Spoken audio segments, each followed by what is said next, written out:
The Browns, they're putrid. They're the worst team in the NFL. The season, the 2024 season is over. Lamar Jackson can't win the playoffs. He'll win a third MVP, though, so that's great. Drew Sample is the most important piece of the Bengals offense next year. Go Joe Burrow. He deserves to be MVP. I wish he was the Browns quarterback. Kind of mean that. If you're looking for the most reactionary, silly, and unserious show on the internet, then you're home. Live from Hamilton, Ohio, it's Off the Bench by Chatterbox Sports on 1410 ESPN Radio.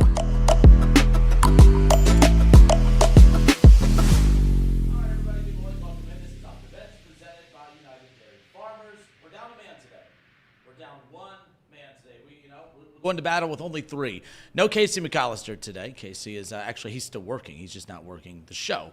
But we are back. Jocelyn Kenner, Jacob Tissett in the producer chair, and Elliot Rearing off and rolling here today. Guys, there's cold, and then there's whatever the hell this is outside. I don't do this. I don't like this at all. Weather stinks. I think the cold is great, except when you have to actually do things. If the cold was only when I could just stay inside and look at I just look at the cold from the inside. Coffee in your hand. And that's what I'd like. That's when I love it. But if I have to actually be a person in society and it's cold, then I'm out on the cold. The cold kind of sucks. My windshield was completely frozen over this morning, so we had to wait 5 minutes to a little defrost it all and get the car ready to roll. But yeah, it was. Listen, by the way, did you see all those Cincinnati public schools were off today? Cold. I did not. Too cold. Oh, no way. Let's check the temperature right now, by the way, because I haven't checked it. Is it 20? I don't think when I was in high school. 20 degrees. I don't think we got off for cold. Cold. But, I mean, look, if I was a parent, I wouldn't mind that. I don't want to go take my kids to school in that, or have to sit in line forever. Like, that always looked horrible, by the way. I never want kids just for that reason right there, having to sit in line to drop your kids off at school. That sounds horrible. But nonetheless. But not a great time. No, and I don't understand. By the way, it's very warm in here. I have no clue why every time I'm doing the show remote, Casey is bundled up in a jacket. Is it cold over there? That's Jacob sitting in the same spot over there. How cold? What's the weather like over there in your neck of the woods? It's not that cold. It's really not. But I was going to say, it feels pretty warm. The Raptor's on. Oh, the Raptors. I got the Raptor on, okay. so that's why. How powerful is that? The Raptor's getting it done. It's comfortable in here. Not going to lie. Not going to lie. Look, we got a lot to get into today. Yesterday we talked about Crochet, the possibility of the Reds acquiring him. Mark Sheldon actually put out an article yesterday, MLB.com, covers your Cincinnati Reds, with some quotes from Nick Krall, the general manager for the Cincinnati Reds, of course, or Brad Meter's technically the general manager, but president of baseball operations, Nick Krall, had a lot to say regarding, what the Reds' plans are for the offseason, and they may not be done. Even if they get Crochet, they may not be done. So we're going to get to all of that coming up in just a little bit. Yesterday was National Signing Day for college athletics across the board, but you wouldn't have known it. That used to be like a sports holiday. I remember working in radio. I mean, Ohio State would send us like literally hourly reports that we would run all day long. We get nothing now. Like, it's just not a big deal. And the question is how big of a deal? Do you guys follow recruiting rankings? And if you do, how big of a deal are those recruiting rankings in today's college athletics landscape? We'll get to that coming up around the corner. Got some Bengals. We got some NFL across the board. We'll get to all of that coming up. But let's send it to our guy, Elliot, because Elliot has some headlines, some score updates, some plenty of stuff to get us updated on to kick off the show. Yes. There you go. Thank you. Okay, here we go. The headlines for yesterday, not a ton. I wouldn't say a ton of headlines, but there were enough. NBA news: we have the Hawks winning their 5th straight to end the Bucks' 7-game winning streak. Yay! 119-104. That's a game that I don't care about. But I'll read a couple more scores. Not that I care about any of them. Real quick on that, I'm sure. Antetokounmpo got to the free throw line 26 times. Really? If I see a team get to the free throw line 26 times, I'm like, all right. That's what did he shoot? What was his percentage? Do we know? That I did not. All I saw was 26 free throw attempts. That's a lot of free throw attempts. That is. It's amazing what happens. When you play inside, when you're 7 foot and you decide to play inside, it's amazing what happens. But nonetheless. But I thought that was a staggering amount of free throws for an individual. I got to go see it, so I'm getting up the box score now. I want to see if he shot better than 59% or 58%. That's what the Bearcats basketball team shoots for the season. Well, that's why I thought of you right away. 15 to 26. That's, I think, right around. Yeah, that's better. 15 to 26 is certainly better. I don't know what the exact percentage is there, but it's definitely better. Continuing on. We have the Miami Heat destroying the Lakers. 134-93, gross. We have the Celtics beating the Pistons without Jason Tatum and Drew Holiday, 130-120. And the Sixers, they lose yet again. They've lost, I think, every game except for 5. So 106-102, the Magic are victorious. It was a great night in college basketball. I know you guys are college basketball guys, but I think your team was playing. Was your team playing too? I think Kinner's team was playing, right? Or was Wright State off? No, well, Wright State plays tonight. Ohio State, they had a game. They didn't play but it, they though. did not play Yeah. it. I'm a big Jake Diebler guy, but loses. But no, we'll happened? get It to was that. a 50 to 16 halftime score. Yeah, Maryland went on like a 31-7 no. run in the final. I saw they lost. I didn't know. Ohio State didn't make a 3 in the first half. Bad week for Buckeyes. Oh, boy. Maybe think of hiring outside the box. Outside hires actually might be the key to success Like if you're Urban Ohio Meyer. State. They could switch coaches. Diebler goes to football. Day goes to basketball. Yeah. See if that works. Other college basketball, though. 12th ranked Oregon. They took down USC on the road 68-60. 9th ranked Duke beat the number 2 team in the nation, Auburn, 84-78. Cooper Flagg led all scorers with 22 points. Good for the Blue Devils. Unranked Mississippi State beat 18th ranked Pittsburgh by 33 points at home. 90-57 the final score. Mississippi State wins that game. Creighton, they shocked the number 1 team in the country, Kansas, for their second time in 2 years. Pop Isaacs dropped 27 points. A better than not night for the Big East, by the way. 6th ranked Iowa State. This is the not part. 6th ranked Iowa State did beat 5th ranked Marquette, 81-70. Both those teams are really good. What a great game that is. Surely that wasn't an ESPN Plus exclusive. Oh, it was. Yeah, you might have been. ESPN Plus stinks. UConn, they got back on the right track, taking down 15th ranked Baylor. Credit to you. You Credit called to it. me. I called that one. They didn't cover the spread, though. So Didn't not cover credit the to you. spread. Alabama steamrolled North Carolina 94-79. That's right. This team's really good. They've lost 2 games so far this year. They lost at Purdue, which I think is one of the toughest places to play in the entire country. And then they lost to, I believe it's still undefeated Oregon team in the championship of the Players Era tournament. So still a very, very good team in Tuscaloosa.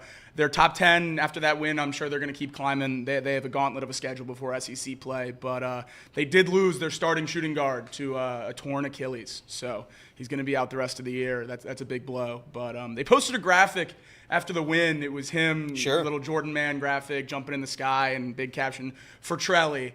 I was like, yeah, like he's not dead. Like the graphic really seemed like he died. he just got hurt.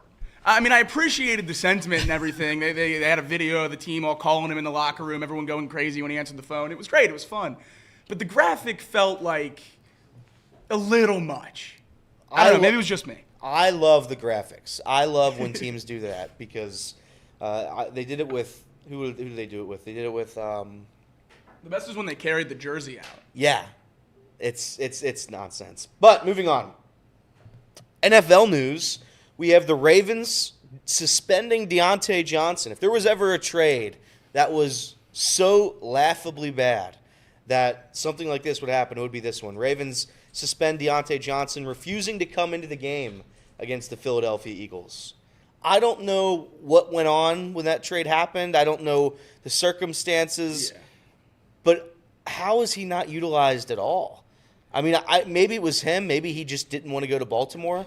That's the only thing I can think of for him not being used at. Has he caught a pass? He's caught one pass, I think, maybe. I think he's played like 30 total snaps. It's just been a disaster. So I don't know. I don't get that one. I think he's making $630,000 this year. We'll see who wants to pay him next year. I mean, to his credit, or I guess to the Ravens' credit, they asked him to go in. They did. And he said no. So they tried to use him. So I don't know. I think if a team trades for you, they want you there, at least to a degree. I don't know how you can sit there and turn your nose up at him when they ask you to go in the game. When Rashad Bateman gets hurt, you say, I'm not going in when they need you. I think that's a terrible thing to put on. I guess it's not putting it on tape because you're not going into the game, but put on record that you're doing with an expiring contract going into free agency. Who's going to want to bring this guy in? Yeah. What's a better situation than Baltimore? They're a Super Bowl contender with an elite quarterback and an elite coach, great facilities, and great ownership. It's like, if you don't want to buckle up and play for them, who do you want to play for? Yeah, I don't understand, like, Chase Claypool looked like he was ascending to be a top receiver, very, very good wide receiver in football. Leaves Pittsburgh. Thought that was actually a good get for Chicago. And, I thought he drowned after leaving Chicago. Or, I'm sorry, after Pittsburgh. And then you look at this situation, Deontay Johnson. I thought he was actually going to do really well over with Carolina. He has drowned since leaving Pittsburgh. Antonio Brown obviously was his own worst enemy. And I know he would go on to technically win a Super Bowl, but he never returned to looking like the receiver that he was in Pittsburgh. So I don't want to say he drowned when he left Pittsburgh, but he never returned to form. And he had multiple solid spots after. Even when he won the Super Bowl with the Bucks, it's not like he looked like the same receiver he was there. Here's Johnson, and then I think Pickens is heading in that direction too. I think right now they're winning games, so it's not that big a deal. Technically, they always win games, but if Pickens keeps being like a Dan Hurley on the sideline every damn game, I don't think that's going to last in there either. And I don't know if you can't make it work with Mike Tomlin as your head coach. That's the thing with some of these guys. If Mike Tomlin is, that's where I'm starting to assess this. If the Steelers are moving on from you because Mike Tomlin can't bring you in, no one in the league can bring you in. Because you're going over to the Ravens with Harbaugh, one of the top coaches in football, and he can't reel you in either. Yeah, Johnson, I'm out. I don't really care about that name anymore at all. Just like I don't care about Claypool. Pickens is super talented. I hope that he can get that attitude fixed. Actually, no, I don't, because I don't really want to see him succeed in the AFC North. But the bottom line is that guy's too talented to let his attitude get in the way. But Pittsburgh knows how to pick him. They know how to pick him. I don't know. Leader of men always seems to get the guys that seem to be big head cases. It just doesn't make any sense. Interesting enough, the Ravens will get a comp pick when Deontay Johnson signs elsewhere. So really, not only did they only move down about 10 to 12 spots by making the trade with Carolina, but they're actually going to end up with more draft capital than they gave up for letting Deontay Johnson walk. So great work, Carolina. Keep it up. Poor Panthers, man. They have a quarterback now, though, kind of. Oh, baby. Ever since he talked to Rod Wave, he's like a top 5 quarterback in the league. Drew Lock has been announced as the starting quarterback for the Giants on Sunday. Trevor Lawrence will be having season-ending shoulder injury after the dirty hit, and his season has come to an end, which we all kind of thought was going to happen anyway, but the surgery does stink. Final news in the NFL, Evan McPherson has been placed on the IR with a groin injury. The Bengals have added Cade York and Andrew Stuber. But those are your headlines. I figured Evan McPherson was not going to finish this season. This seemed like, I'm not going to say it's a phantom injury. Yeah, so I'm not going to ask. Okay. But if I were to ask, sure. The question that I'm not going to ask is he hurt? And you don't have to answer, but what would your answer be? Well, I think he did some sort of radio show last night or some sort of something. I don't know exactly what it was. I was seeing clips of it. He didn't look like a guy that was just reeling in pain.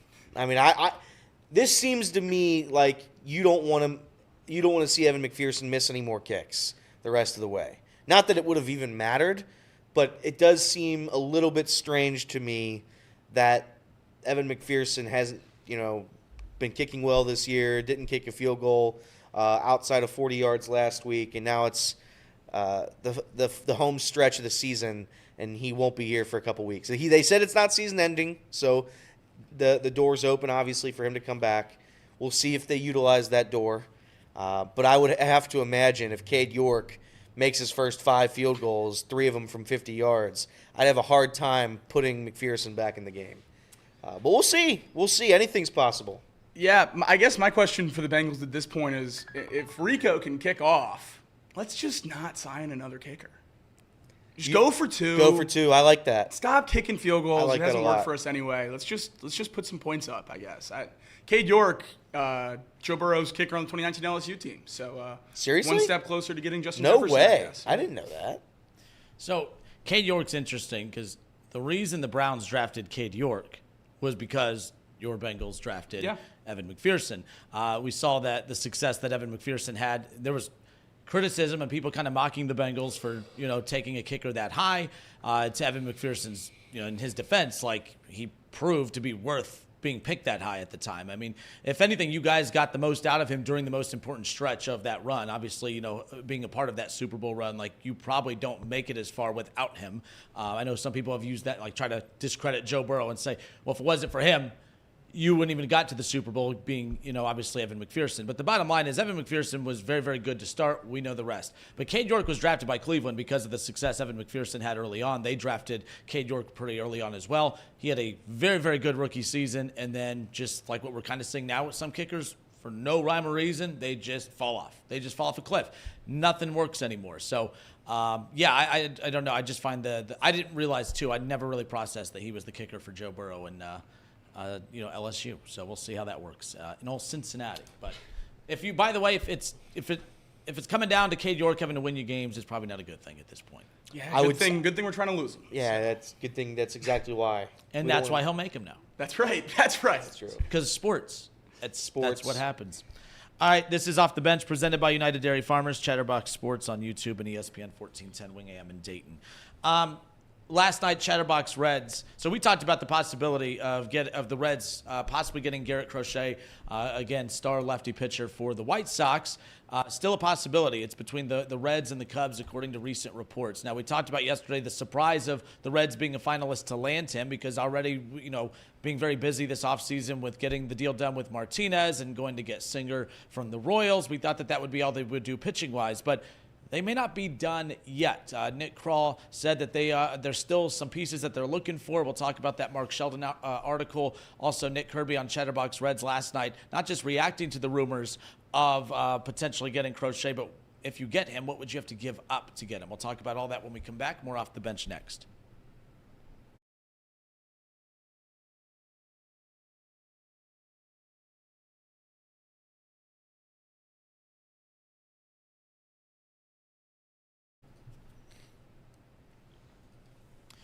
All right, and we are back. This is Off the Bench presented by United Dairy Farmers. Justin Kinner, Casey McCall. No, my bad.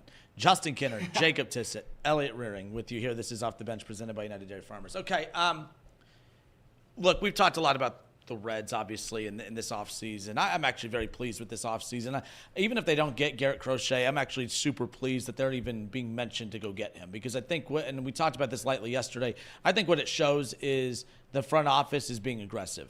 Because we doubted, we buried this front office initially saying, oh, man, when that TV deal, with Bally Sports and they parted ways, that's their built-in excuse. They're not going to do anything, and they're just going to say, and for once, they actually have a good excuse. Like, we lost a good chunk of payroll coming in. Like, we're not going to be able, of revenue coming in, we're not going to be able to really build up and prop up our payroll. So, with that being said, I was kind of weary of what to expect with that. But I do think that we have to give the front office a little credit to this point. It's very early on, obviously. Results matter at the end of the day. But they pulled off the trade to go get Singer. They got the deal done with Nick Martinez. And now they're in the mix to potentially get a star lefty like Garrett Crochet from the White Sox, who actually debuted, coincidentally enough, against the Reds back in 20. Drafted in 19 and ended up debuting just a few months later. Didn't have to go climb through the ranks or whatever to get called up to the roster. But to get a talent like that, you have to give up talent. And last night on Chatterbox Reds, Nick Kirby, and I don't have the clip here, but Nick Kirby was kind of just discussing some of the possibilities of what you would have to give up to get him. And Kirby, a lot like Jacob, doesn't want, brings up all the prospects. Now, I'm throwing you under the bus. I don't even know what the hell your take is. So I didn't mean that in bad. I just meant, I know your take. No, I mean, because I know you don't like to give up prospects. No, I know. You don't like to. You are right. To touch prospects, but there are times where I understand why you don't want to gut your farm system to go get talent because you have to be, you don't want to, gut your future at the end of the day. But if we only have Terry Francona for about a 3-year, 4-year window, you have to maximize that 3 or 4 year window. So last night, Nick Kirby was talking about some of the untouchables. Chase Burns, that's a given. If you have to give up a Chase Burns to get Crochet, I'm not a fan of that. I wouldn't do that. Edwin Arroyo, he doesn't want to see Edwin Arroyo be moved on from. Cam Collier, Duno, the catcher prospect, and just was going down the list. But at a certain point, and I'm not arguing with Kirby at all because I agree, I don't want to see any of these guys go, but that's the conflict here. To get something really, really good, you have to give up something really, really good. So if we're going to sit here and eliminate all the top prospects that you don't want to get rid of to go get an elite pitcher like that, you're not going to get it. And I think how you have to look at it is yes, the future of some of these top prospects is super bright, but we've been playing this game forever. We constantly live in this world of, well, the future, the future, the future. Well, when is the future now? When is the future now? Because years ago we were talking about some of these, a Hunter Green and a Nick Lodolo. Like, what is it going to be like when they finally get called up to the roster? Imagine how good this team's going to be.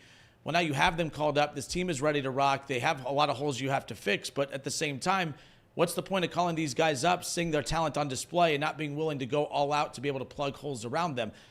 Not the only way, but one of the best ways to do that is, of course, to move on from prospects, to go get talent that's ready to play now and help you win now. Crochet can help you win now. And outside of Chase Burns, if anyone else needs to be moved to go get that, to take advantage of the Terry Francona run, which is right now, I'm okay with that. I mean, to sit there and say that, man, the Reds, they get Terry Francona, well, they better maximize that. They better go out and be aggressive, and we better go all in for the Francona run. All right, fine, we're going to be aggressive. What about Cam Collier? Nope, can't move on from Cam Collier. That's our future. All right, well, what about a Rhett Lauder? Nope, can't do that. That's a team control player for a long time. What about, Alfredo Duno? Nope, can't do that. Can't move on. That's an elite catcher prospect. Well, you got to move on from somebody. Like, I get being cautious. You don't want to be reckless and give up your entire future, but at the same time, you do have to make moves that are going to help you win now. And I agree that all those guys have a lot of value in your farm system, but the biggest value that they bring to you in the now is the ability to win now by bringing you talent that can come in and help you win now. I understand when you're a team like the Reds, your livelihood is the prospects, is your farm system.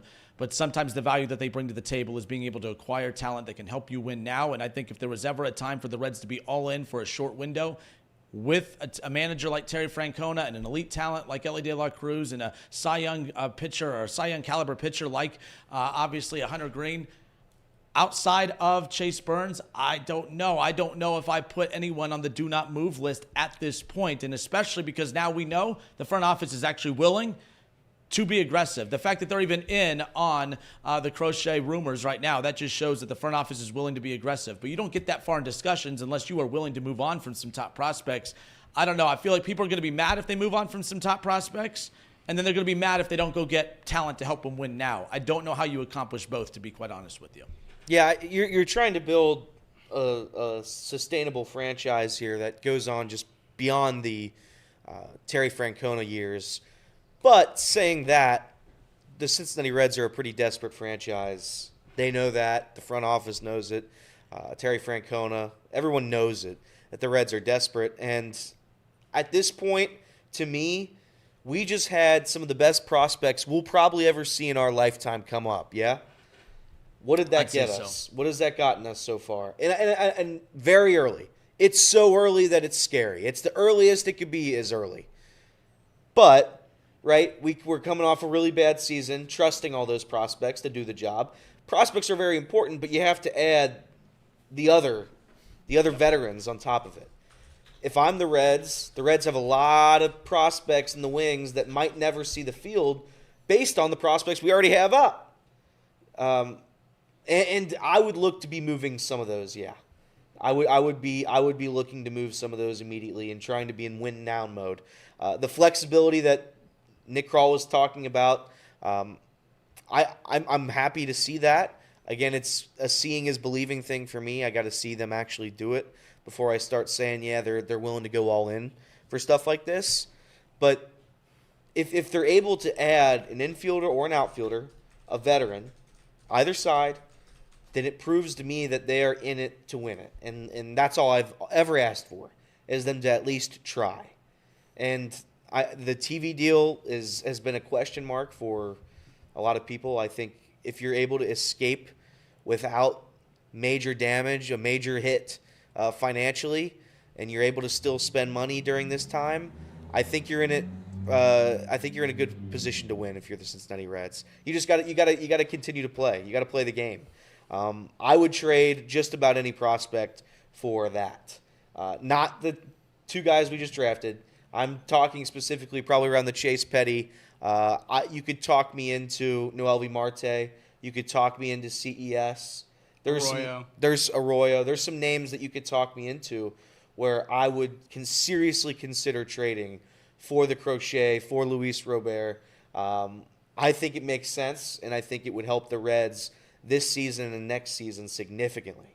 I don't know if maintaining these prospects is going to help the Reds in the next 4 years, which is your point. And I don't know if the Reds are willing to play that game. Yeah. Not at least from where I'm sitting. Yeah, I I always do toe the line of protecting prospects and going all in, and I've always been against it, at least in this window, the last 2 years at the trade deadline, and trading the future for the now. But I think that mindset has to switch at some point. And my argument the whole time has been that mindset has to switch in the offseason to make more sense. You have to go in from the start, because there's no reason to do it at the All-Star game when you're treading water with a bad lineup and try to add a bunch of one piece here and there. If you're willing to sign a couple pieces and fill the obvious holes on this roster and then trade some of these farm guys for other pieces to supplement that, that's perfect. And trading for a Garrett Crochet or Luis Robert, that's not even supplementing. Those are stars. That's exactly what you trade for. That's not what I've ever been arguing against when it comes for keeping prospects. I do think you should work top down. I think you should go with the Chase Petty, the Connor Phillips, that group of pitchers first, because you know you have pitchers ready now. I think you should go with the earlier infielders, the Noelvi Martes, the Edwin Arroyos over the Cam Colliers. Obviously, you're going to have to give up some people you like, because you said it before the show started. The people that we're okay giving up are not going to get you a good return. That's why we're okay giving them up. You have to give up some of the good stuff and in order to get a good return. And I hope at some point the Reds do. But the importance of a small market team to straddle that line of what you give up, how much you give up, when you make those trades, and the importance of hitting on all those trades if you give up a lot of your farm is just so emphasized, especially in a window with Ellie and Terry Francona and all that. The Reds can't make moves trading their farm and not hit. So that's the worry that we're always going to have. But that doesn't mean you play scared and sit on your hands. You have to make swings and go for it every now and then. Otherwise, you never will. Yeah, I remember when, from a football comparison here, when, F them picks, right? Like the Rams, like just giving up all their draft picks. Well, the purpose in football is vastly different, because the return you get on draft picks in the NFL, you draft a guy that can make a difference right away. But the purpose of a draft pick is to get a player that's going to help you win. And in the NFL, it's win right away. Well, the Rams looked at it like that too. Like, I can use this draft pick to draft someone that can help me win now, or I could trade that draft pick to get a proven player that I know can help me win now.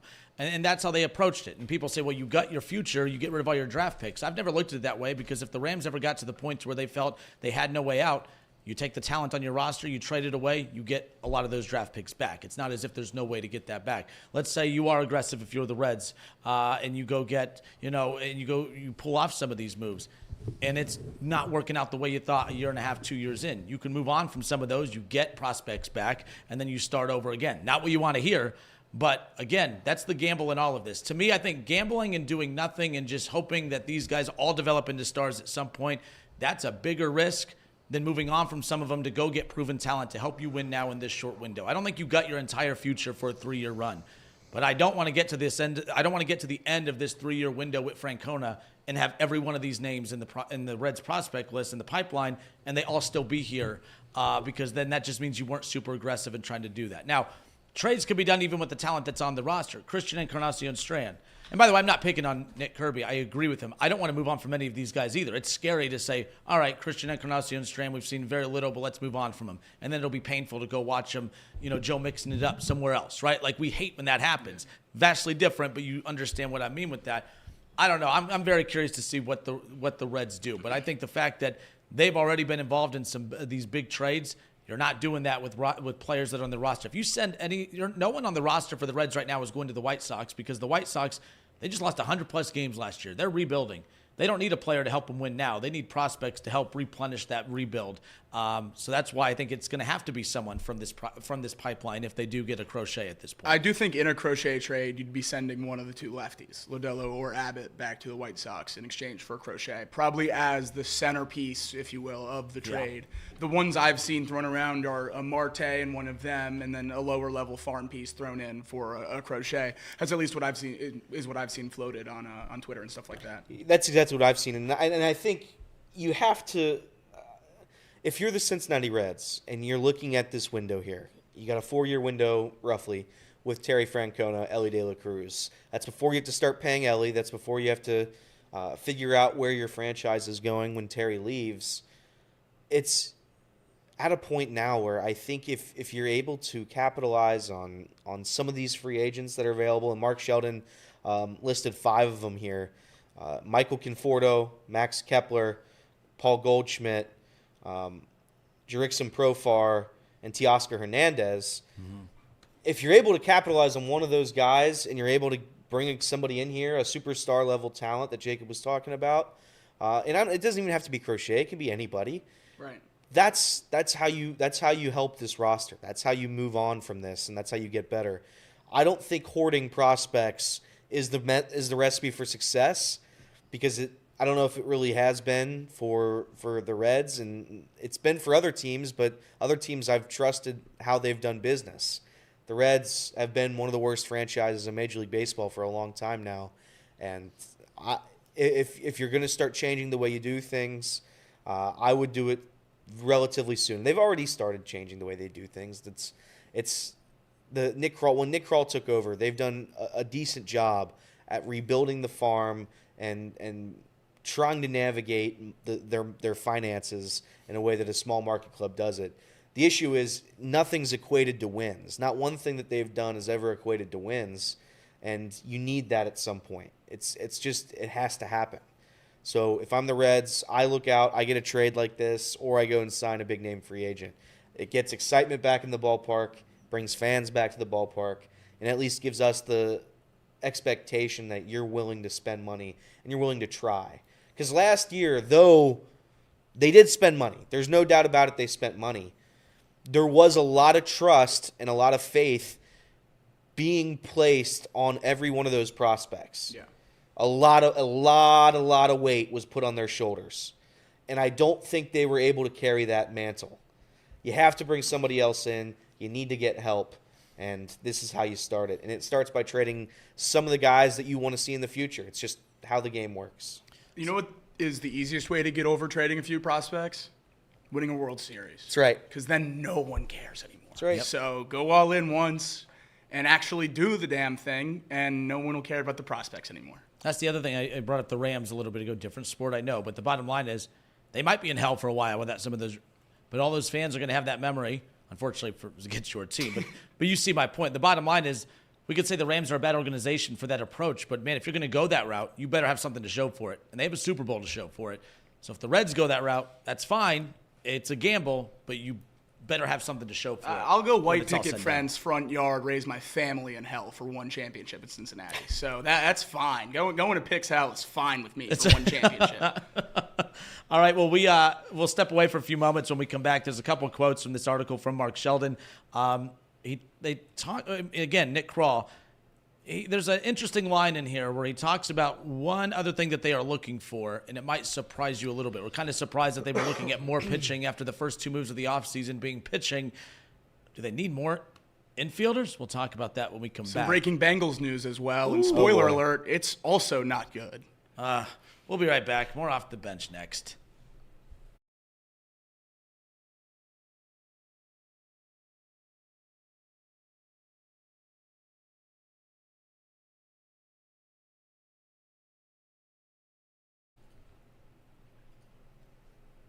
Well, I want to go on with this Reds conversation, but like usually during the break, if someone says, oh, there's breaking news, then we go off for a few seconds, and then like usually someone looks around and says what the breaking news is. But now I'm on the edge of my seat. I have no clue what this breaking news is. By the way, listeners, a date, obviously the show recorded earlier in the day. You can watch the show every day, by the way, from 10 to noon. We appreciate that. But so when Jake said there's breaking news, it's obviously earlier in the day, but that long commercial break that we just had, I have no clue what the hell that breaking news is. So you said it's not good. It involves your Cincinnati Bengals. It does. What is that breaking news? It does. Another player going on IR, ending his season. Logan Wilson having knee surgery. It's going to end his season for the Bengals. He's the Bengals' leading tackler before he was out with this injury. He was top 5 in tackles in the NFL. One, I guess you could say, bright spot on a pretty bad defense this season, at least statistically. So it's a shame that he's going to be out the rest of the year. It's an even bigger shame that this injury popped up during a bye week. So even more questions to ask about the Bengals. Obviously, the T. Higgins walkthrough injury earlier this year. Now Logan Wilson out for the year with a knee injury during the bye week. So incredibly frustrating. The frustrations just keep mounting for the Bengals in Cincinnati. But shutting down players that have these ailments leads me to believe that maybe they're going to protect some of their guys. We talked about it on Chatterbox Bengals on Tuesday. Orlando Brown looked visibly injured out there on Sunday against the Steelers. And I don't know if you can afford to parlay one lost season into 2 lost seasons. We've talked about it with Joe Burrow before, but that's a different conversation because he's completely healthy. I think we're going to see guys that even if they're a little bit banged up, they're going to start getting shut down for the Bengals just because that's the smart thing to do if you're going into next year. And if it results in a couple losses that could be wins, I think that could long-term help the team as well. So I think we're going to see this happen for a lot more players as the Bengals season progresses if injuries continue to mount. Has this been the most disappointing season ever? Yeah. I don't think it's close, right? No, it's not. Because even the other Bengals disappointing seasons of our lifetime, there were 0 expectations. Having the weight of the world on your shoulders, and this is what I was kind of talking about with the Reds, because it was kind of similar that you're coming off a season of expectations and hope, and the Bengals obviously coming off a season that you lose your quarterback and was disappointing, but you're coming back into the season with expectation and hope. And then you just utterly just drop the ball so hard. And it's not even that the offense looks bad, because that's what we're all looking for when we watch the Bengals. It's Joe Burrow, Jamar Chase, T. Higgins. That part's looked great. That part's looked the best it's ever looked. And somehow that equating to 4 wins in 12 games, it's just so bad, man. It's so bad. I can't remember a worse season in my lifetime where I had such hope and optimism, and I've just been crushed every single week. Brutal. Absolutely brutal news. By the way, speaking of that, speaking of hope and optimism, Champions Grill tonight at 7 p.m. We will be there mourning the Cincinnati Bengals. So if you like to have good times and good laughs and maybe need a good cry, come to Champions Grill tonight, where we will discuss the Logan Wilson injury and the horrible season that the Bengals have put us all through. It'll be fun. It's always a good time. Listen, it's Work Road with an E, Champions Grill with an E, both with E's. Come to Champions Grill tonight. We will be mourning the Cincinnati Bengals together as a family. And a little inside baseball peek behind the curtain. Hope you guys can hear us, because Elliot and I are in charge of setting up the audio today. Good luck to us. Good luck to us. So, as I always do, I always bring the positivity to the Bengals conversation. That's right, you do. Here's the one positive about this. And by the way, I'm not making light of someone's injury. I think that's horrible. Yeah. And if it's severe enough that he had to be out for the season, that stinks. And if it's just severe enough to where you don't want to risk it and put him out for the rest of the season, fine. But I will say, when you said breaking news, bad news, season-ending injury, to me, the only thing that could be worse for the Bengals is if it was a Jamar Chase or someone on the offensive side. That's true. Only because, I don't think that changes anything for the Bengals. I know that sounds silly, but it doesn't. This team is it's horrific. Just a shame that it keeps piling on. Oh yes, and like I said, I'm not making light of an injury to a human being by any means, but from a football standpoint, even with him out on that field, that defense has been so atrocious. I don't know if it changes anyone's outlook on what to expect on Monday Night Football against the Dallas Cowboys. Now, it's ironic because you don't really want this team to win games moving forward at this point. Obviously, I keep seeing that shared on social media, the clip of Joe Burrow saying they have one more loss in them, technically, to keep the playoffs alive or whatever. But the more you pursue that, the more you hurt your draft, your spot in the draft. So I get both sides of that argument there. However, with Kinner's argument, you could still continue to compete. With Kinner's draft philosophy, the Bengals could continue to compete to try to make the playoffs. And you know what? You compete hard to make the playoffs, and if you miss the playoffs, that's okay, because you are going to be rewarded for trying to play hard. And now you get this soft-ass language from Jake, like, I want to lose. I want to lose. I want guys just to sit out for the rest of the year. The most uncompetitive approach to sports. I still don't think my draft take is as bad as y'all make it out to be, because this is a prime example. And ironically enough, I wasn't planning on doing this, but we're here. Ironically enough, it involves your team. Again. This is a prime example of allowing Joe Burrow to go be the ultimate competitor that he is, to continue to win games that actually won't hurt the team. You continue to win games. You fight to make the playoffs. You might actually make the playoffs. And if you don't, that's okay. If you're the first team out of the playoffs, you get a top draft pick. But that's not the point I was trying to make. The bottom line is the playoff hopes still mathematically alive. This isn't a playoff team. But I don't think it impacts this team at all for Monday Night Football. When it's I want everybody benched. I want to see a tanking, the likes of which we've never seen before. I'm going to go one step further. I want to also bench Jake Browning, because we know how important having a healthy backup quarterback is next year. Correct. So I want to bring someone else in. That dude would come in and win it's football ti- games yeah, like last right. year. Like, It's time for Logan Woodside to show what he's got. It's time for Logan I Woodside. saw what Logan Woodside had in the preseason, and maybe we'd be picking one. We need Logan Woodside out there doing his thing and helping the Bengals lose every single possible game we have. Jamar Chase, sit. We don't need to play anymore. We have T. Higgins, sit. Don't need to play anymore. I want everybody out. There should be no starters in the game from this point forward. I want to make it a mockery. I almost want to get fined for how loudly we're going to tank. That's once we're at this part of the season where not only is all hope lost, but there's legit not a reason to watch anymore. So bench everybody. Say we're on to next season. We'll move on. This is a lost year. This would be a year from hell. But bench them all. There's no point of risking anything here. I hijacked the red segment so we can get back to it, but we do I forgot have about the a Reds. chat from Nate Seltzer. Champions Grill, Work Road, both E's. Elliot Rearing has an E in his name. That's right. That's 3 E's. You know what else has an E in it? Fire Zach Taylor. Give me Belichick. There's 2 E's in there. So Nate Seltzer cooked on the super chat. Thanks for all that, Nate. We appreciate you all. a lot of E's. A lot of E's. Real quick, last thing on this. We'll get back to the Reds.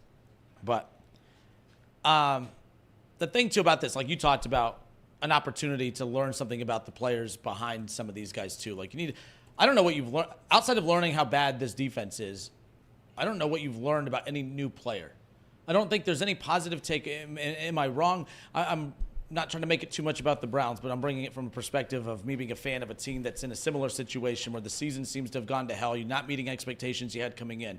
But there is some positive takeaways if you're the Cleveland Browns organization, because Amari Cooper's traded, how bad this offense was to start the season. Cedric Tillman looks like a legit wide receiver. Jerry Jeudy, I think he's an elite number 2 wide receiver at this point. I need to see more. Obviously, he's been very good throughout his career. He's shown signs, but this is the most consistent he's been. He leads the NFL in receiving yards since week 8. That's one of those weird baseball stats. I get that. But the Browns at least are getting answers about they're getting answers to some questions they had early in the season, heading into an offseason where they're going to have to make a lot of tough decisions. They may not have to make as drastic of a decision in the draft when it comes to wide receiver if Tillman and Jeudy are for real the way it looks like that to be. The other answer they're getting is Nick Chubb is awful. And that's a good thing, because if Nick Chubb still looked really, really good, you have to balance do we got to do the right thing by him, and big-time fan favorite, which I'm against. I don't think you let fans make decisions for you like that. But now that makes it easy. You need a running back. The Browns are getting answers to a lot of questions that they had early in the season. I don't know what answers you guys are getting at this point. I don't know. Has anyone emerged that I'm missing? Has anyone emerged as someone that you're like, oh, thank goodness we have that guy moving forward? I don't think that has happened. And I'm not doing the Browns better than the Bengals. That's not what this is. I'm just saying when you have unfortunate seasons like this where you fall short of expectations, the second best thing to happen is sometimes opportunities arise for guys that weren't getting time early in the season, and now you feel good about that young star moving forward. The Browns have that with Jerry Jeudy and Tillman now moving forward. They have, defensive question marks too, but the bottom line is I don't know what's the Jeudy-Tillman situation with the Bengals. Is there any young star that has emerged that makes you feel good about the future at this point? Every young star this year that has shown me growth and that I'm excited about for the future has gotten hurt. Eric All, I was very excited about him being the number 1 tight end from what I've seen earlier this year, tears his ACL. DJ Turner looked great when he slid into the starting corner role, breaks his collarbone, having the best game of his career. Dax Hill, graded as a top 5 corner in his draft class after finally moving from safety to corner this year. His first year playing corner, tears his ACL. The very, very small number of bright spots on the Bengals team this year have all gotten hurt, at least defensively. I mean, Joe Burrow, Jamar Chase, they've been great. T. Higgins has only played, 8 games at this point? This season's all injuries. It's so frustrating because there isn't much to latch onto going into next year, other than I hope they change a lot of personnel, and I hope Joe Burrow is still God in 2025. I wouldn't say there's any. I mean, Jermaine Burton was a failure. Eric All was good when he was out there. Got hurt. Mims is exciting. Mims is the answer. Mims is the answer. Mims is the answer. The rest of them, fine. Chris Jenkins is okay. Chris Jenkins, good one. Yeah, from the wide receiver standpoint, I mean, the fact that he hasn't worked out, positive spin on that is you need to address that then, because the in-between stuff, I mean, you're not giving up on Burton, I get that, but... Oh, no, I'm giving up on him. Oh, you are? Okay, and that's fair. I'm giving up on him, and so is the front office. But that's a decision, though. That's good, technically. It's good, but then you have to trust the same people who drafted that clown to draft somebody else. Well, that was a Taylor pick. That was a Taylor special? Good pick, Taylor. God, why couldn't we get the other Taylor? Coach Taylor from Friday Night Lights. That's Coach Eric Taylor. Bring him home. I'm not going to sit here and say that I trust this front office to do what every other franchise is somehow able to do, and that's draft well and make good moves. So I can't sit here and say that knowing we have to address a wide receiving position that's about to be eviscerated without T. Higgins next year, I wouldn't say I'm excited for that. We have to get a number 2 caliber wide receiver. No disrespect to Yoshi, but he's very clearly not that guy. Charlie Jones, respectfully, not even close to being in the conversation of being that guy. So then you have just Jamar Chase out there by himself. And I think that could work in some places, but you have to have some level of talent outside of Jamar Chase. And the Bengals have very little of it when T. Higgins doesn't play. All right, this is Off the Bench presented by United Dairy Farmers, Chatterbox Sports on YouTube, ESPN 1410 Wing AM in Dayton. We close out. We're going to go back to the Reds quick as we wrap up that conversation quickly. This is the quote from Nick Kroll. We're looking to add hitters to our club. So he was asked, about the Crochet possibility, then was asked if there's a possibility for more activity after that if they pull the trigger on that. Nick Kroll says, we're looking to add hitters to our club. Most likely it's going to be an outfielder over an infielder, but I wouldn't rule anything out just yet. And that's the thing, too. As desperate as the Reds are to get a hitter, if the right hitting outfielder isn't there, do they go get a really good hitting infielder? Like that's the other wild thing when it comes to the decisions that the Reds have to make. We'll pick up at that when we come back.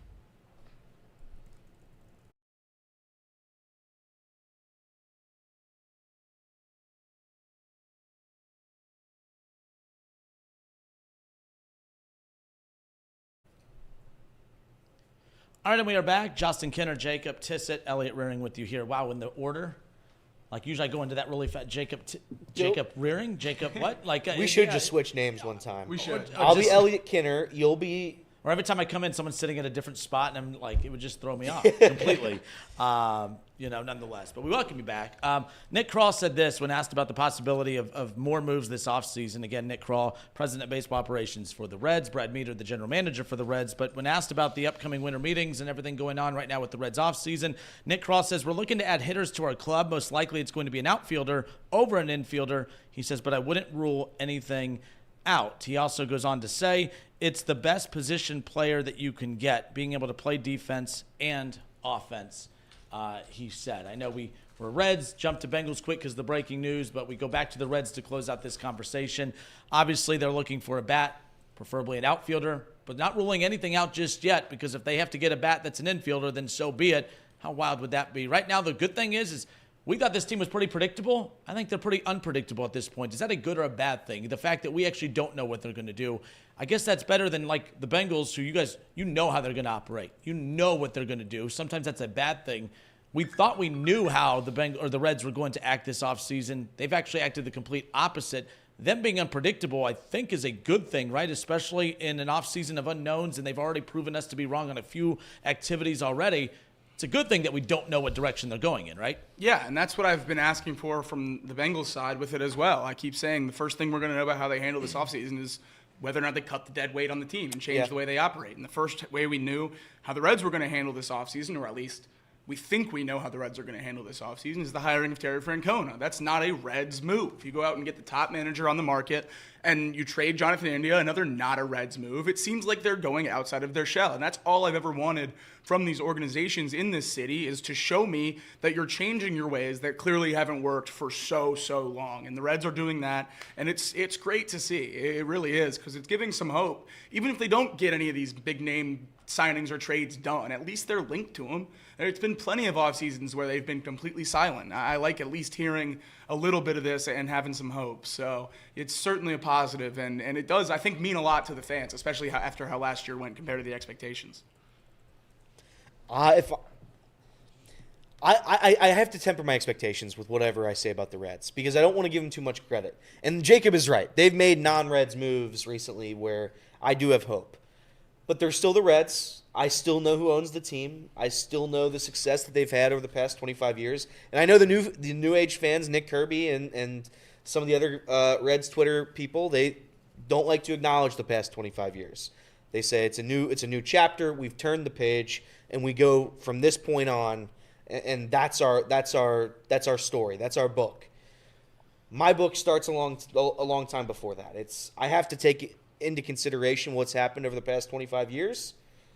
People don't like to do that, but I have to do it. And if I'm the Reds right now, I'm aware of that book as well because it's impossible to own the team and not hear what every single fan is thinking. But I didn't think they'd trade Jonathan India. I didn't think they'd trade him for Brady Singer.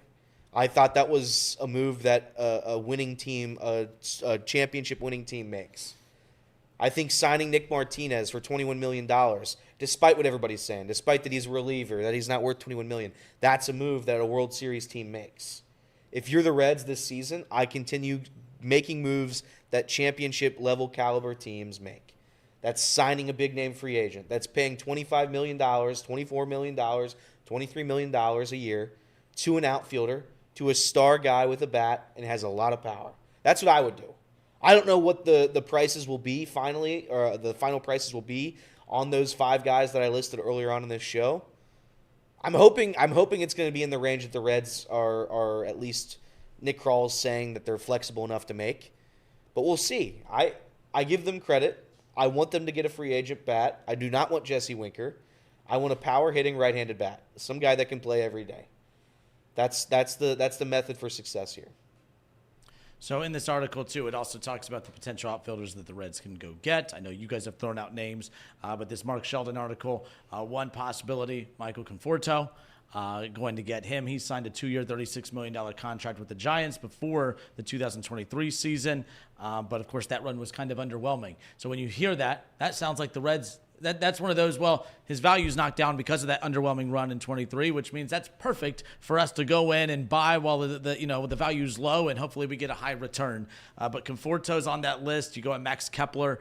Like, we're keep throwing out the big names. Yeah. Some of these are more realistic options that I think fit within the budget of the Cincinnati Reds. I think Conforto would absolutely rock. He's one of the guys I would really, really like the Reds to go get, and he's much more realistic than I think the Santanders and Teoscar Hernandez's of the world, even though I would love them too. So, yeah, but I think having kind of a range of names linked to the Reds is an encouraging sign that maybe they're going to at the very least get one of them. My issue with Michael Conforto, and I want Michael Conforto too, I feel like his numbers haven't been great since the Mets, and they've been okay, but a 334 OBP, a 309 OBP, 380 slug. It's been okay. He's been fine. He just hasn't been a guy that I would pay $28 million, $25 million to. Again, I don't know what that price tag would be. That's just not somebody that I am confident enough that will hit home runs at Great American Ballpark. He hit 20 last season in San Francisco. He hit 15 the year before that, and he hit, 14 with the Mets in 125 games in 2021. He doesn't have the power numbers. He hasn't had the power numbers, I feel like, since 2019. That's a long time to not have success in the one area you need him to be successful in to pay him all that money. I would look elsewhere. Teoscar Hernandez, I don't think the Dodgers are going to let him walk. They'll just defer his contract to 2075 and pay him $3.75 this season and move it on down the line.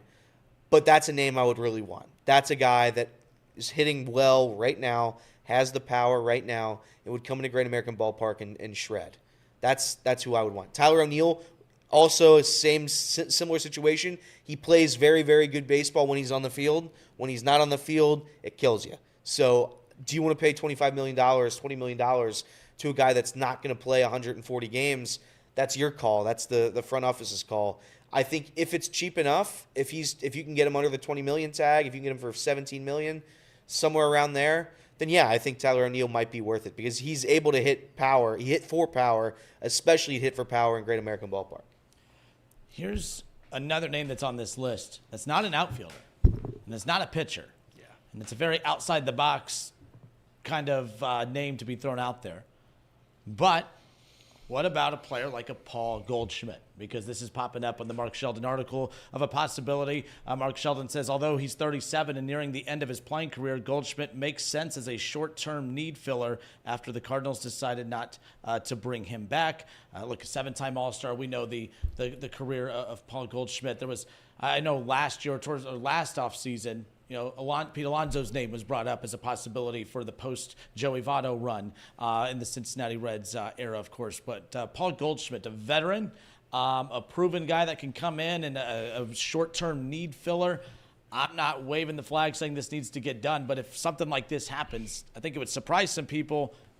But how much would it help the Reds? Would you be angry at a move like this if they pulled the trigger on a Paul Goldschmidt? No, I wouldn't be angry on it. I think Paul Goldschmidt would be a fine answer, and I would trust Paul Goldschmidt more than I trust who we have at first base right now, for sure. He's played, despite what numbers he's put up the past few seasons, he's played 154 games in back-to-back seasons, 151 in 2022, 158 in 2021. He's healthy. He's ready to go. It's just, is he going to give you that power that you're looking for? Is he going to be able to hit and contribute offensively? And I think he will. I think that's a short-term answer that I'd be willing to pay for. 22 home runs, 25 home runs, 35 home runs, 31 home runs in his last 4 seasons. The last 2 seasons, certainly they haven't been the best in terms of average, OBP, yada, yada, yada. But I would say it would depend on the price tag. But sure, a 1-year deal for Paul Goldschmidt, I would love that. I would love that. I don't think CES is the answer, and I certainly don't think Jeimer Candelario is any sort of an answer. So I would bet everything I've got in Paul Goldschmidt to be at least a temporary solution there to bridge the gap between whoever the next first baseman will be. And maybe it is CES. But I know right now what I saw from CES last year, despite I know the injury, he wasn't good. He was one of the worst players in baseball when he was up here. So I would love Paul Goldschmidt. Yeah, I've been asking for a corner infielder the whole summer, basically. I think that's something the Reds definitely need to get because I'm not very comfortable going into next year with the guys we have on the rosters at first and third right now. I think there needs to be competition at third for Noelvi, and if that's Jeimer at a healthy level, then sure, I guess I'm fine with that. But I think adding someone to not just give that spot to CES is very important, especially after the injury. You have to make sure he's healthy. And then also the fact that he wasn't good. So you have to have something to fall back on if CES isn't the 30, 40 home run guy a lot of people are hoping he's going to become. I think a 1 or 2 year deal with Paul Goldschmidt would be a great move. It would also get butts in seats. I think it'd be fun to watch Paul Goldschmidt play for the Reds. I think that'd be a lot of fun.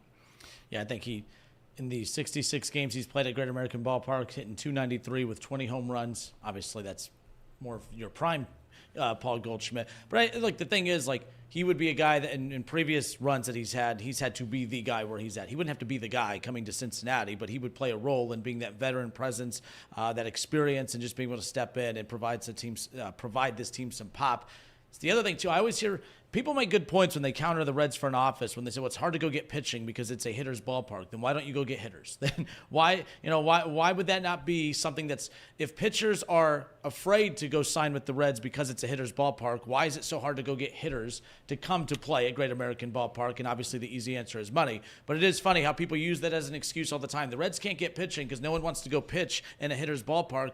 Then why don't they fill a lineup with hitters? People should be lining up out the door to go play in Cincinnati if that's the case. I also think Cincinnati isn't a great destination when it comes to free agents. It's never been. It isn't for the Cincinnati Bengals. It isn't for the Cincinnati Reds. Nobody really wants to live in Cincinnati, Ohio.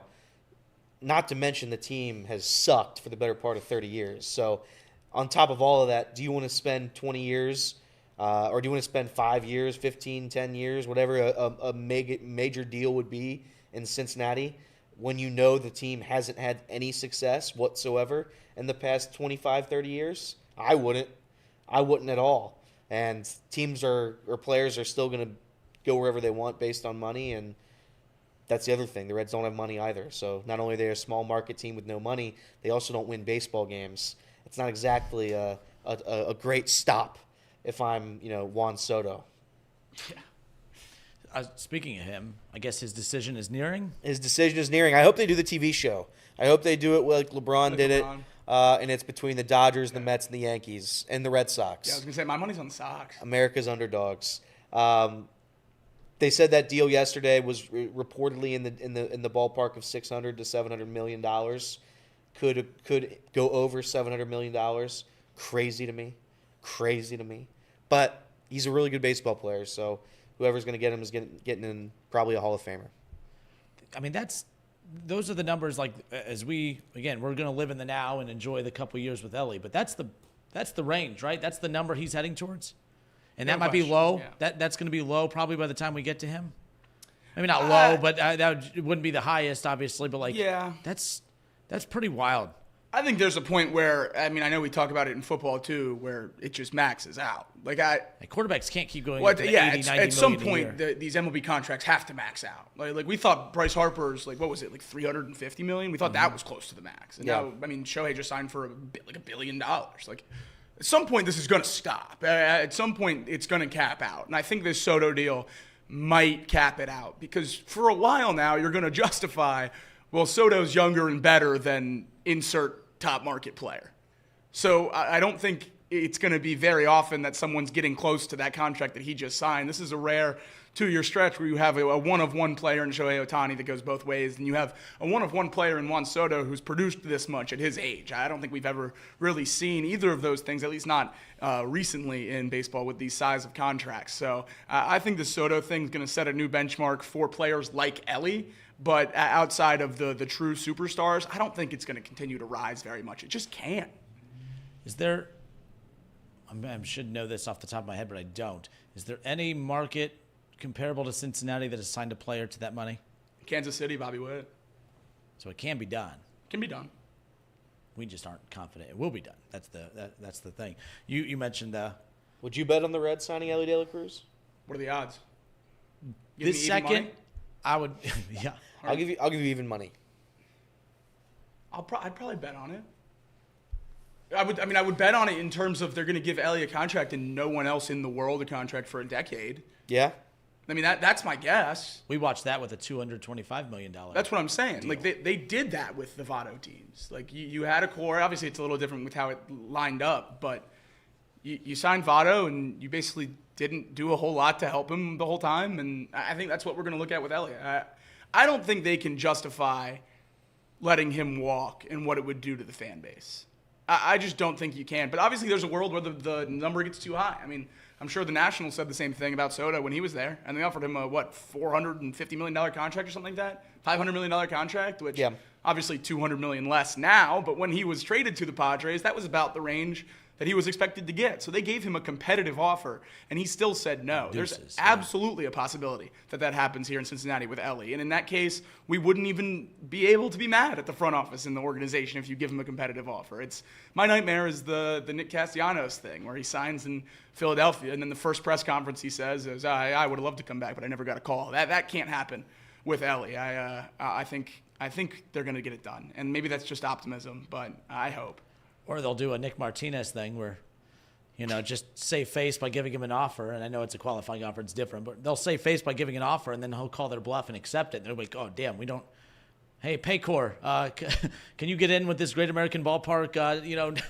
Can you, we'll sponsor the stadium with that as well. But no, real quick, this on the Dodgers too. Blake Snell, Tommy Edman. Those two deals increased the Dodgers' obligations for deferred payments to more than $1 billion owed to 7 players. Yeah, that's just good for baseball. $1 billion in deferred payments from 2028 to 46. So that salary cap idea at the earliest, right? Are we talking 46? Yeah. What a joke. That's like, yeah. They have 7 players. When you add up all their deferred money, it eclipses the $1 billion mark. That's all right. Keep working on that golden bat, though, please, for all of us. Please, brother, keep working on that golden bat. The golden bat's going to save us all.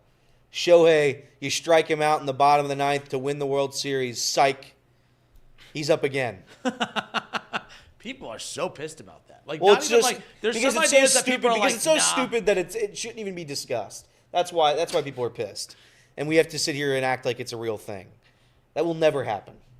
So I saw Jason Stark had put an article out on this from The Athletic yesterday, just about the different variances that ideas of this too. Like, because again, what he said is there's so many people coming out criticizing it, but there's been no like overly detailed plan of what exactly it would look like. Everyone's just getting angry without knowing all the details. But it sounds like, Elliot, there's not a plan that involves this that will even change his mind. One of them is it's one at bat a game that you get to pick whoever you want to go have that at bat, but it would only possibly be for the team that's trailing. That's even more gimmicky.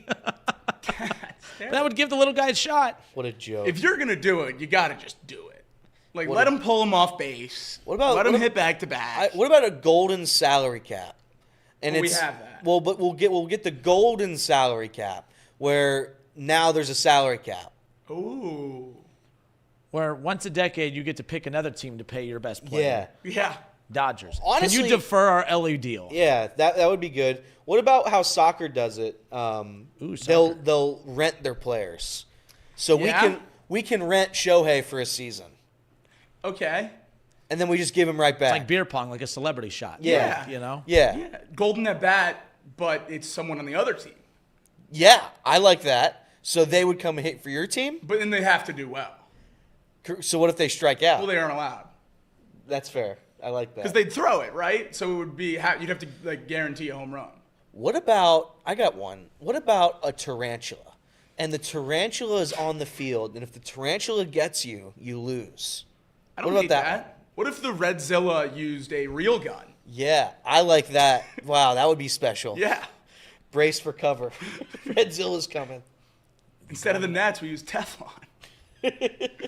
Craig says, what are we doing? We're listing off very serious ideas, like the golden bat. Do you think the bat will actually be golden? Like, do you think they'll paint it like gold? in the like the 3-point contest where the ball that counts is like it's like a golden basketball or red, white, and blue basketball. So just like a golden bat, literally, since that's what it's Yeah, called. I like that a lot. Never say never. Never say never. Off the Bench, presented by United Dairy Farmers, Chatterbox Sports on YouTube, ESPN 1410 Wing AM in Dayton. You said Craig asked what we do. Is our producer getting mad? Craig is getting mad. He is getting mad. We need to be a very serious sports Very talk show. serious sports talk show is what we need to be. He's probably not wrong. He's probably not wrong, but we'll do our best. It's your Friday, right? It is my Friday, technically, yeah. Ooh. I will be going to the great state of Florida tomorrow. I will see.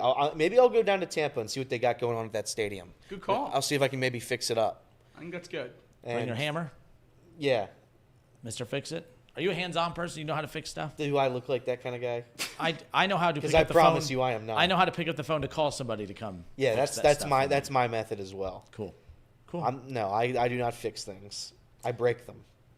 There you go. Hey, how do you fix the problems in Columbus? We'll talk about that when we come back. Oh, Nice. That's a veteran move.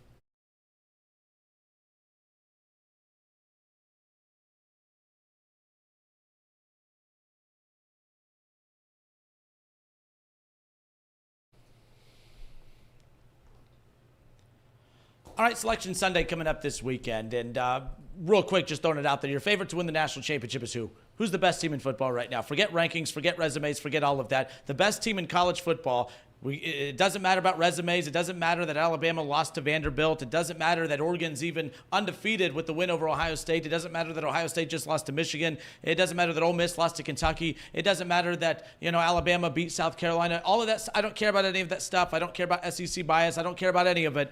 The best team in college football, without having to give them a ranking, is who? Your favorite to win the national championship, simply put. Who we got? I'm going to say Oregon. I think Oregon's been the best team this year. They started off a little bit rocky.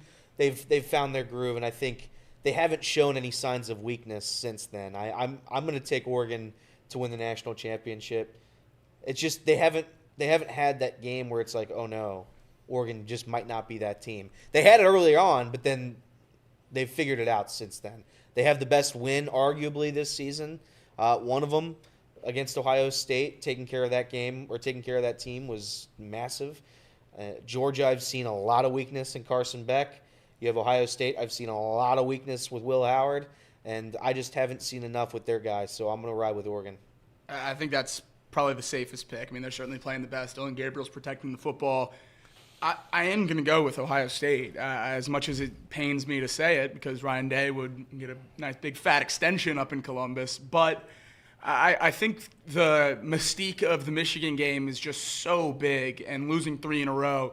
the pressure had mounted to a level that I don't think Will Howard, Ryan Day, or quite frankly anyone on that team was ready to handle. And I think you saw that come out after the game with the fight and everything like that, getting to those Ohio State players. I think that was big. And if they get through that, and if they don't quit because of that loss, which I don't think they're going to, I think they're going to buckle down and lock in for the playoff. And if they do that, I think Ohio State's gonna have a really, really good shot to win this championship. I mean, they were the favorite before losing to Michigan, and Michigan not going to be in the playoffs, so they're not going to have to worry about that matchup again. So I think with the way it's setting up right now, especially being at that 8-9 spot, getting the first round at home, I think Ohio State's in a really good spot to win this thing. My favorite thing about how we do all this stuff with college football is going into a season, we'll take a look at rosters and we'll base who we think the best team is based off the rosters. And I think that's fair because especially with roster movement as being as drastic as what it is, what else are you going to go off of? I think that helps. Ohio State has the best roster. I thought some of the offseason fodder I thought was a little over the top when Urban Meyer came out and said that this was the most talented roster that he has seen in recent decades, maybe ever. And I was like, that's a little rich. That's a little much. I don't know about ever, but a lot of experience, a lot of skill, really good skill players. And when you have that, a lot of guys that you expect to be watching play on Sundays, that's going to be it. But the bottom line is we always look at an entire season and we eliminate a team based on their worst. We judge teams based on how they've looked at their worst. And Ohio State looked pretty damn bad last Saturday. And I think the timing of when they looked bad, that's the lasting memory that we're going to have between last Saturday and when their next game is, which will probably be the 20th or 21st. That's all people are going to remember, and I think a lot of people are going to count them out. But at the end of the day, they're still the best roster in football. You said Will Howard has proven how bad he is. I'm not the biggest Will Howard guy. I wouldn't say that. I've just said I think he's a liability. And that's a fair assessment because I've been saying that all season. And then, of course, Buckeye fans fell in love with him because he put the cigarette out for Cignetti after they beat Indiana. So then people jumped on that. He was saying all the right things. He read the cue card of how to fire up Buckeye fans. Just read the talking points and make it sound like you've hated this Michigan team forever. They all fall for it, and they did. And then it's one thing to talk about the game and to say how much you hate the other team, but then you got to go play well against the team, and he just didn't. But in his defense, nobody really did on the offensive side. The bottom line is this is still the best roster in football, and up until this past Saturday, they were playing some of the best football in all of college football. And the only reason at any point throughout the season they were not put at number one, had Oregon lost at any point after the loss to Ohio State, I know they were very strict on the head-to-heads. I still think Ohio State would have been put at as the number one team in the country. That's not me. That's not me being a homer.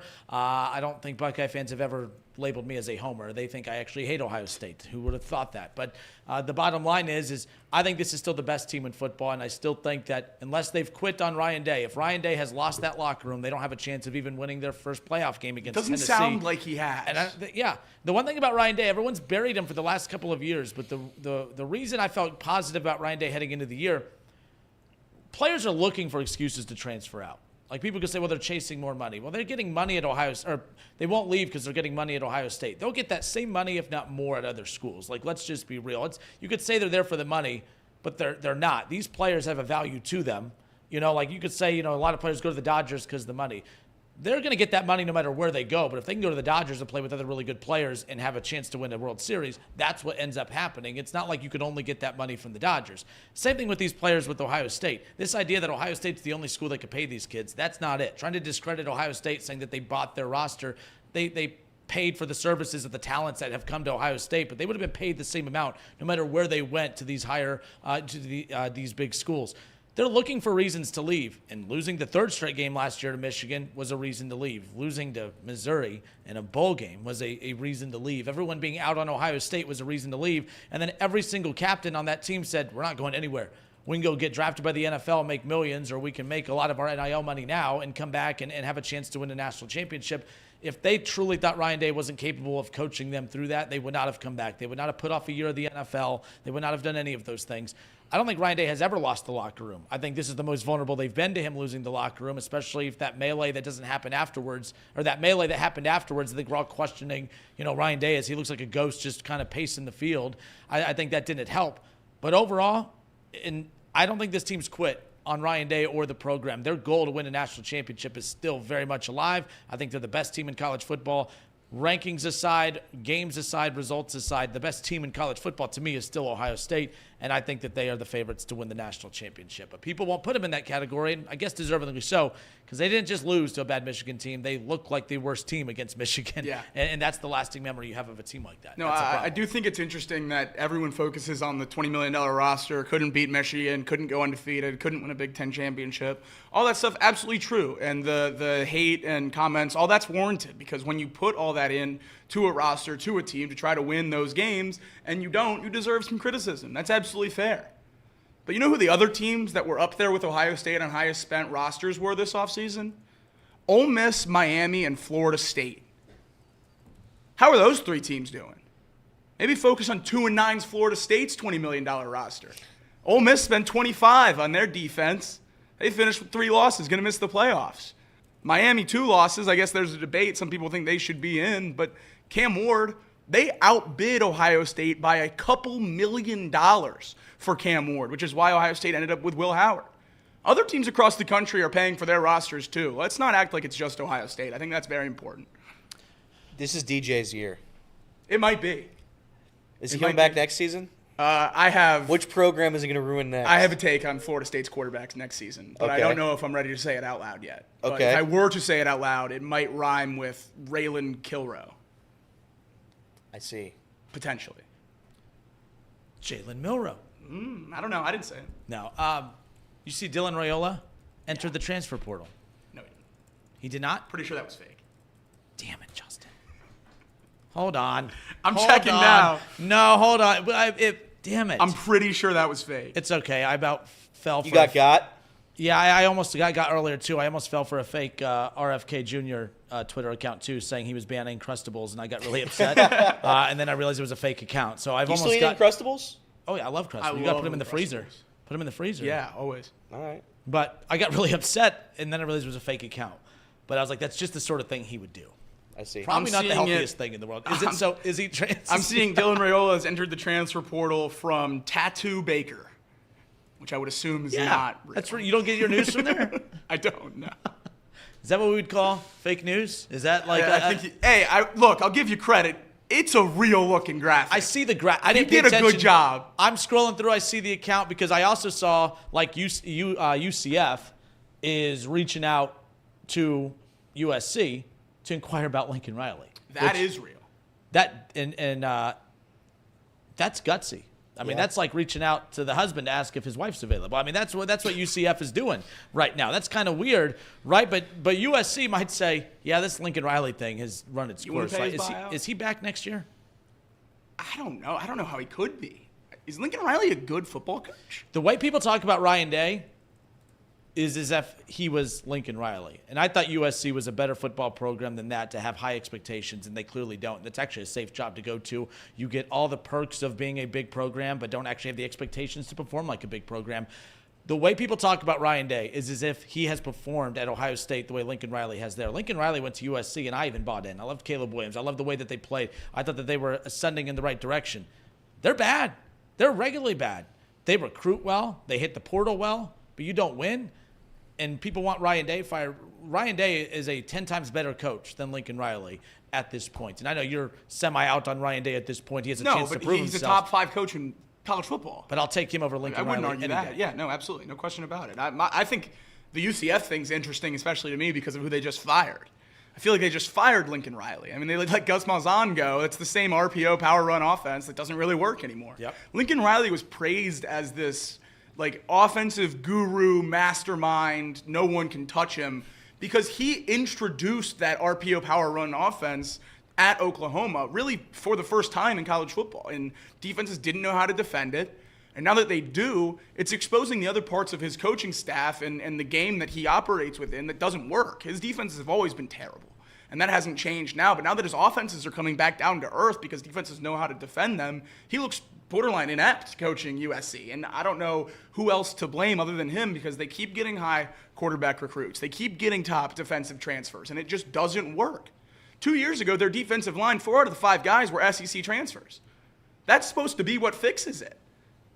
They didn't have West Coast guys in there. They had Florida and Georgia and Alabama guys in there, and it didn't work. I think at some point you have to put all that on Lincoln Riley. And at some point, USC, if they want to compete in the Big Ten especially, they have to move on. I think he could have figured it out enough to win the Pac-12 and start getting to championships, but not in the Big Ten. They're not going to be able to compete in the Big Ten with Lincoln Riley at quarterback or at coach. And the quarterbacks they already have leaving. I mean, Miller Moss was a super high recruit going to USC, backed up Caleb Williams, now entered the portal for next year. If I had to guess, I think their struggles on offense are much more Lincoln Riley than they were Miller Moss. I think someone's going to get an absolute steal in Miller Moss in the portal for this next season. And then once he performs elsewhere, that's when the spotlight's going to come on Lincoln Riley. Yeah, because the team that might get him is a team that just beat Ohio State for the fourth straight time with a quarterback that threw for 60 total yards in a game. So, like, if they end up getting someone like that, that would really tick me off. Yeah. And by the way, like, so Lincoln Riley took over Oklahoma the exact same way Ryan Day took over Ohio State. You replaced the legendary head coach. You were kind of viewed as not the mastermind, but the key to the success of those legendary coaches because of your offensive schemes. They retain a lot of the players of those legendary coaches. They go on to have success. Now, Ryan Day didn't have Heisman-winning quarterbacks, but had Heisman-contending quarterbacks. Lincoln Riley has Heisman-winning quarterbacks. They win at Oklahoma to the standard of Oklahoma while Ryan Day was still getting to the playoffs and getting to a national championship game. You had Justin Fields. You did, the Dwayne Haskins to Justin Fields to C.J. Stroud thing. Like, that all worked. Lincoln Riley was doing all of that. And I think Lincoln Riley left Oklahoma because I thought that was I know it's USC. You leave Oklahoma for California. It makes kind of sense. But I think he noticed he was losing his grip on Oklahoma. I don't think he left Oklahoma because it's California and I want to go coach at USC. He was leaving Oklahoma because he didn't want to get exposed. And he goes to USC, and it feels like, oh, man, we got a star as a head coach. And it worked initially because a fresh coat of paint and all these transfers are coming in. But you get all the ingredients and you still cook a crappy meal. Now you're exposed at this point, and I think he's being exposed again. Yeah. And I don't think he could dig himself out. I said it earlier. I'll say it again. The way people talk about Ryan Day is as if he is Lincoln Riley. He is not a bad football coach. I just don't think he's a super high-end elite football coach. He has to get results at some point. But Lincoln Riley, the fact that UCF senses vulnerability and wants to get him to come to Florida, I thought that was wild. Scott Frost is another name that UCF is looking into to reunite down the stretch. By the way, if Luke Fickell ever did not, and I don't know where it's going at Wisconsin. I know where it's going. Is it going towards a potential reunification between those two in the next couple of years, do you think? Like, you keep Satterfield keeping an eye on Luke Fickell and what he's doing at I'm gonna be honest. I mean, do you want him? I mean, do you want him back? It's been a disaster in Wisconsin. An absolute disaster, train wreck. He's not going to go to Ohio State like he probably thought he might to replace Ryan Day. So I don't know if I'd take every single warm body over Scott Satterfield, respectfully. I say that with a lot of love and a lot of respect. But I'd take any human being over him at this very moment. So, yeah, I'd take Luke Fickell back. But I would say this. I think there is a light being shined upon him right now that maybe he took advantage of a very weak American Conference. I love Luke Fickell. Love what he did for the program. Hated how he left us. Hated how he was half out and coached Wisconsin during a bowl game the same season he left us. I think that's a joke. But saying that, no, I don't think Luke Fickell and Cincinnati will reunite anytime soon. The only reason I asked that is just because UCF, looking back at Scott Frost, who very similarly led them to, it was UCF and Cincinnati. They were the two biggest stories from the American Conference. They were really pushing the envelope as far as putting the committee in tough spots where they had to pay attention to the non-Power 5 conference. They had to pay attention to them because there was some really good football being played. Was it good enough to be at the level of the top SEC, Big 10, Big 12 teams? No. But when you're undefeated and you're running the table the way Cincinnati and UCF were, that really put the pressure on the committee. But Scott Frost is UCF's Luke Fickell at Cincinnati. So if UCF reunites with Scott Frost, and I think there's a better possibility of that than Lincoln Riley. I don't think Lincoln Riley's going to UCF. No. Good for them for shooting their shot. More power to them. Scott Frost, you said it's not working out well for Fickell at Wisconsin. I don't know if it will or not. But we know Scott Frost did not work at Nebraska. Scott Frost has not worked out anywhere since he's left UCF. Could be one of those Xavier, Sean Miller. Well, that's not true because Sean Miller killed it at Arizona. He just, he pulled a Michigan. He kind of cheated a little bit. But he reunited with his former smaller school, and I think that that's a good fit for those two. And from a college basketball perspective, I think Scott Frost at UCF makes all the sense in the world. I'd love to see them run that back with him. And at some point, if Luke Fickell doesn't work at Wisconsin, I would love to see him reunite with Cincinnati at that point, because if it doesn't work at Wisconsin, you're not in line to get the Ohio State job at that point. Cincinnati would make a lot of sense just because there's familiarity there. We'll see. I wouldn't want it. I'd take it, but I wouldn't want it. You'd be happy. I'd be fine. I'd be happier than I am now. Yeah. But it's just I really didn't like the way he left. I think he handled that wrong. Fair enough. All right, this is Off the Bench presented by United Dairy Farmers, Chatterbox Sports on YouTube, and ESPN 1410 Wing AM in Dayton. We'll close out the show. We'll just throw something against the wall and see what sticks when we come back. It's Elliot's Friday, ladies and gentlemen. Whoa. Elliot with an E. We'll be right back.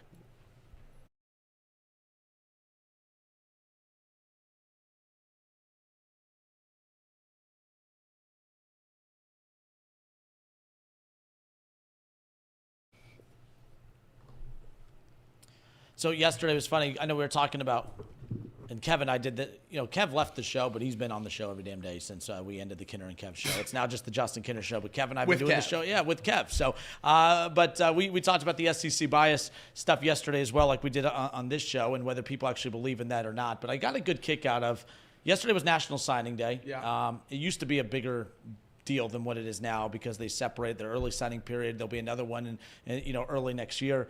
It's really taken away the excitement of everything, obviously, when it comes to that. That used to almost feel like a little college sports holiday whenever it was all said and done, especially in town. You had all your local athletes from high school that are committing to college and one day to go, play at the next level. But I got to, I was curious about the recruiting rankings. I've noticed since the transfer portal has taken over that the, recruiting rankings haven't meant as much for obvious reasons. But when people talk about the SEC bias, where does that stem from? I started to take a look at these recruiting rankings, and I see at the top Texas, Alabama, Georgia, Auburn, LSU, Texas A&M, Tennessee, Florida, all those teams in the top 11. I was like, well, that's just this year. All right, well, let's go look at 2024. Let's see what pops up in 2024. Oh yeah, Georgia, Alabama, Texas, LSU. Technically, Oklahoma's an SEC school now. There's Auburn, there's Florida, there's Tennessee. All right, let's go on. Well, what's 2023 look like? I mean, we could do this exercise all damn day. Let's look at the recruiting rank. There it is again. Alabama, Georgia, Texas, LSU.